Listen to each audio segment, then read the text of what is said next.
ये जो धंधा वाला शब्द कह रहे हैं, इन्होंने मुझे करोड़ों रुपए दे दिए, तो आकर बताया ना कि करोड़ों रुपए दिए हैं हम। नमस्कार उत्तराखंड, स्वागत है आपका पाखंडवाद के दूसरे एपिसोड में। यूट्यूब पर ना सही पर फेसबुक पर इतना प्यार देने के लिए बहुत बहुत धन्यवाद। थैंक्स,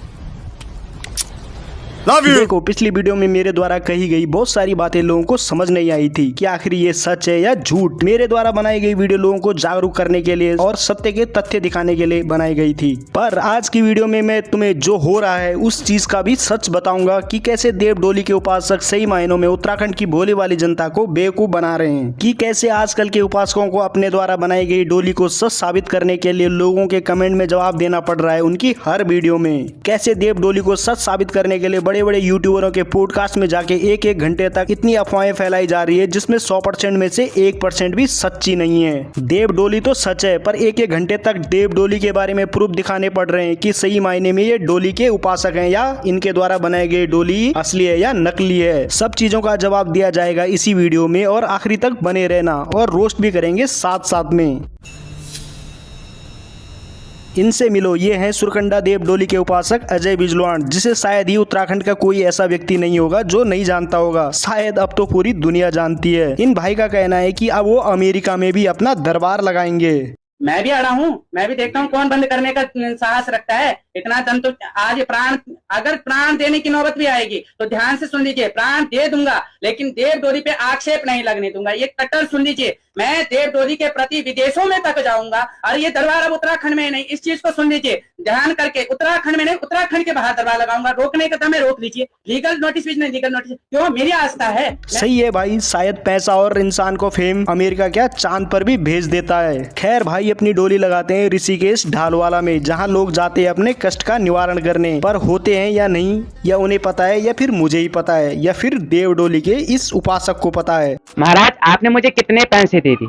हाँ, ये जो धंधा वाला शब्द कह रहे हैं, इन्होंने मुझे करोड़ों रुपए दे दिए, तो आकर बताया ना कि करोड़ों रुपए दिए हैं, हमने दिए हैं।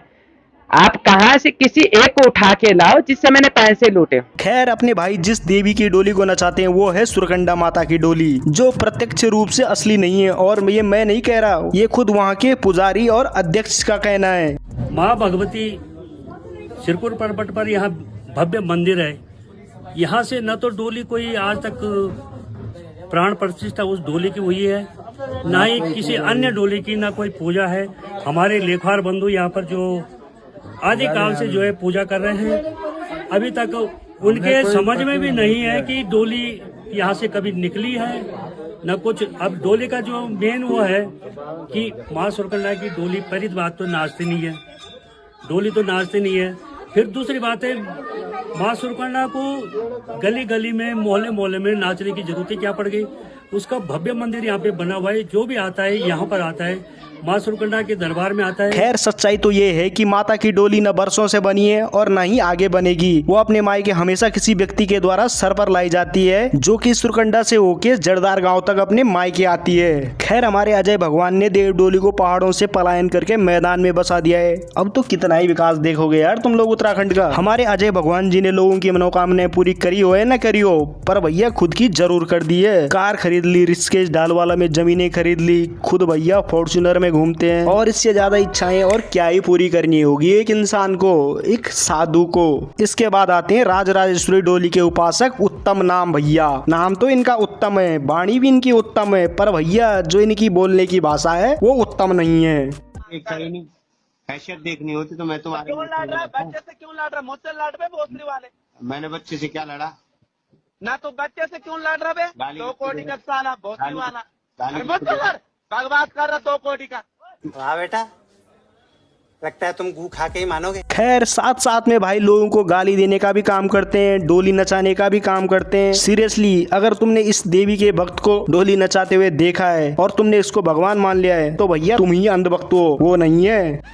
मूड खराब कर दिया भैया, एकदम मूड खराब कर दिया। उसे पता है किस तरह अपना घर चलाना है, उसे मालूम है कि पहाड़ की जनता को कैसे अट्रैक्ट करना है। 2-4 फनी बातें क्या बोल दी, लोगों के करियर के बारे में क्या बता दिया, बच्चा कब होगा, कैसे होगा, ये सब बता दिया कि तुम्हारे घर में किसका दोस्त दोष है, पितृ दोष है, पड़ोसियों का दोष है, मसान है, डाकिनी है, साकिनी है, तो भैया तुम लोग सच मान लेते हो। खैर ये खुद को इतना बड़ा भक्त समझते हैं भैया देवी माँ का कि पूछो ही मत। भाई एक रियलिटी बताऊं, आजकल उत्तराखंडी क्या हर किसी के घर में तुम्हें किसी न किसी के देवता का दोष तो जरूर मिलेगा। या तुम किसी शास्त्री को दिखाओ या किसी देवी देवता के पशुआ को दिखाओ, वो तुम्हें यही बताएगा कि भैया तुम्हारे घर में पितृ दोष है, ये दोष है, वो दोष है। ये भैया नॉर्मल है आजकल। और इसके बाद आते हैं माँ कालिंका के नाम से डोली चलाने वाले। भैया इसका नाम तो मुझे पता नहीं है और जानकर मुझे कुछ करना भी नहीं है। खैर भाई का काम है लोगों को दुखों का निवारण करना, वो भी मार पीट करके। क्या बात कर रहे हैं?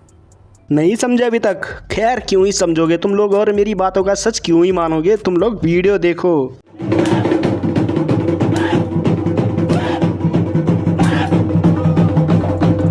खुद की सच्चाई छिपाने के लिए उसी बंदे को कितने पैसे दिए हैं या तो ये खुद ही जानता है या फिर माता ही जानती है। खुद की गलतियों का स्पष्टीकरण करने के लिए उस बंदे से वीडियो भी बनवा ली।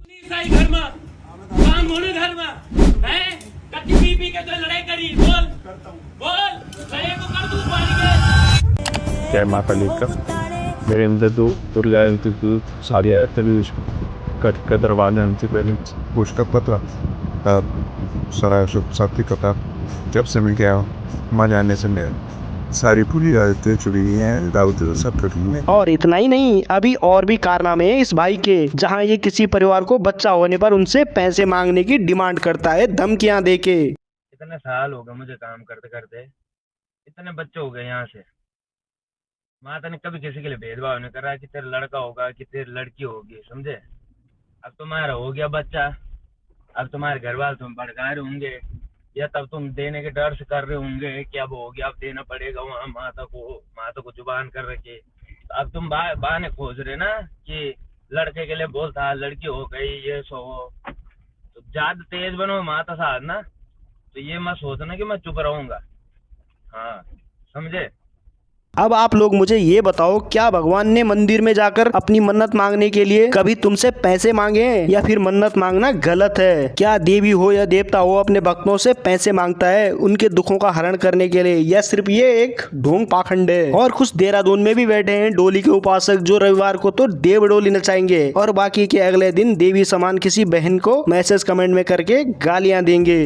तो नमस्ते दोस्तों, मैंने कल एक वीडियो बनाई थी देव डोली वाला एक लड़का है शुभम बलोनी करके, उसके ऊपर हफ्ते की रख रहा 2 लाख अंदर। अब ये चूतिया कहीं की सोच, जब मैं हफ्ते की 2 लाख अंदर रख रहा तो तुम जैसे चूतिया करोगे ना नौकरी, तो महीने भर में 50,000 10,000 20,000 के लिए तरस रहे। मैं तो घर में बैठे बैठे कमा रहा 2 लाख है, तेरे को मैं अपने एक ब्रेसलेट में बिका दूं। खैर मुझे देव डोली से कोई दिक्कत नहीं है, बस मुझे दिक्कत है उस डोली के उपासक से जो ढोंग करता है। और हमारे पहाड़ की जनता इतनी मासूम है कि भैया पूछो ही मत, इनके बहकावे में आ जाती है। खैर भैया बस यही कहना चाहता हूँ, अगर तुम्हारे घर में प्रॉब्लम है या कुछ भी दिक्कत परेशानी है या फिर हॉस्पिटल जाओ या किसी साइकेट्रिस्ट के पास जाओ, भैया इन लोगों के पास जाने से अच्छा है कहीं तुम्हें अपने दुखों का निवारण मिले। इनके पास जाना भैया व्यर्थ है, समझो बात को। खैर इतना ही बोलना चाहता हूँ लास्ट में। तो अगर आपको वीडियो पसंद आती है तो वीडियो को लाइक शेयर कमेंट और चैनल को सब्सक्राइब जरूर कर देना। बगल में घंटी है उसे भी दबा देना। मैं मिलता हूँ आपको अगली वीडियो में एक नए टॉपिक के साथ, तब तक के लिए बाय बाय।